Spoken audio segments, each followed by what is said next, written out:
Hello students, today we are going to see about the mitochondria. In our previous video we have talked about the lysosomes and Golgi apparatus, and now after that we are going to talk about another cell organelle, that is the mitochondria.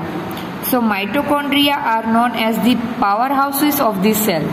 And why? Because the energy required for various chemical activities needed for life is released by the mitochondria in the form of ATP molecule, and that is the reason the energy needed for doing any life process will be released by the mitochondria, and that is the reason the mitochondria can be considered as the powerhouse of the cell. Now in the form of ATP the energy can be stored. So ATP means adenosine triphosphate, right? It is a molecule. ATP is known as the energy currency of the cell. In case of cell, the energy currency will be ATP, that is the adenosine triphosphate. The body uses energy stored in ATP for making new chemical compound and for mechanical work. So these energies utilized for making new chemical compound and do the mechanical work. Mitochondria have two membranes covering instead of just one. Around mitochondria there will be presence of two membranes. The outer membrane is very porous while the inner membrane is deeply folded, right? So there are two membranes, outer is porous while internal membrane is deeply folded. These folds create a large surface area for ATP generating chemical reaction, and this folded region provide the surface area for the generating chemical reactions for ATP, right? So mitochondria are strange organelles in the sense that they have their own DNA and ribosomes, right? Just like other organelle, it is exceptional case that mitochondria having its own DNA, मतलब कि genetical structure, and they are having their own ribosomes. So that is the reason they are strange from the other organelles.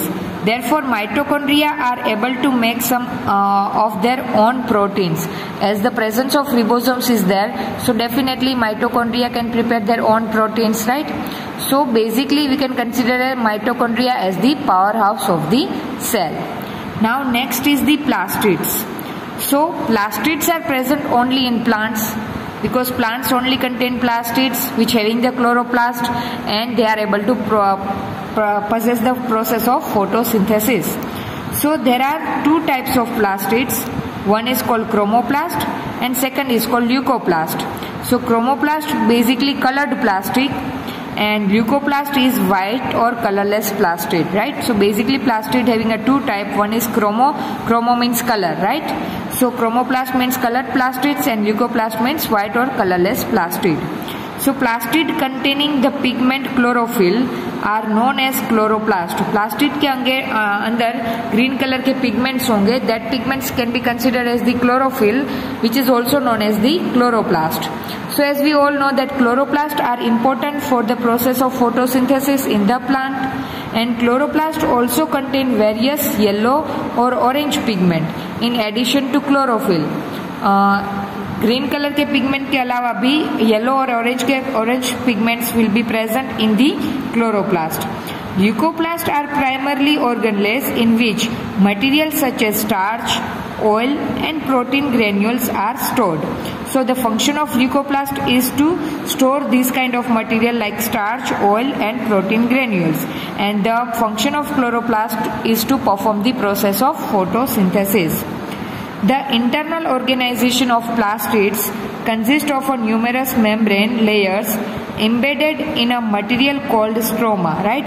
So plastid के अंदर का structure कैसा होगा? So inside the plastid there is a number of membrane layers, right?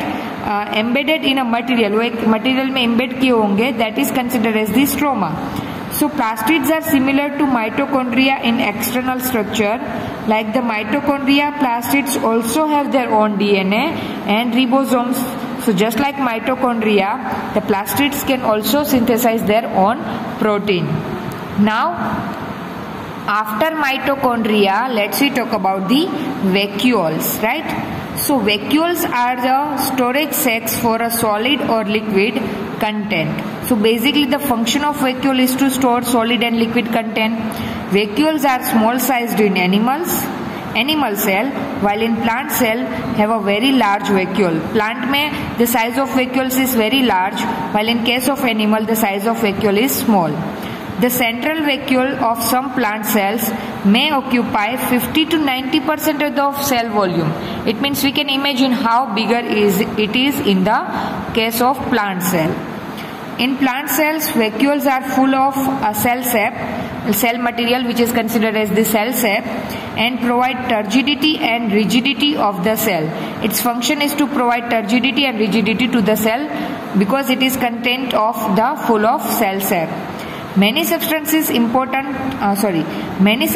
of importance in the life of the plant cells are stored in the vacuole, because main function of the vacuole is the storage of solid and liquid material.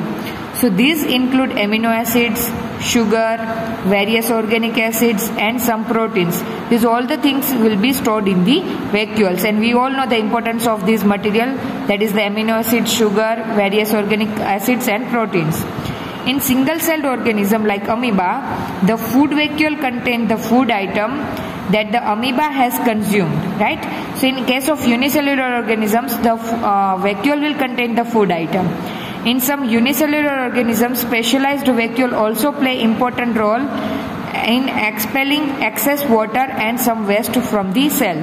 So in case of digestion in amoeba, we have seen that the food will going to be stored in the food vacuole in case of amoeba. Amoeba is a unicellular organism, and as well as the waste material is also taking out or expelling out from the body through the vacuole.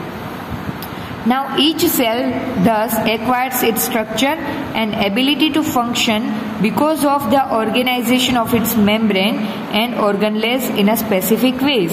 So we have gone through the cell organelles, and we have seen that different cell organelles perform a different kind of function, or we can say the specific function will be played by the different cell organelles.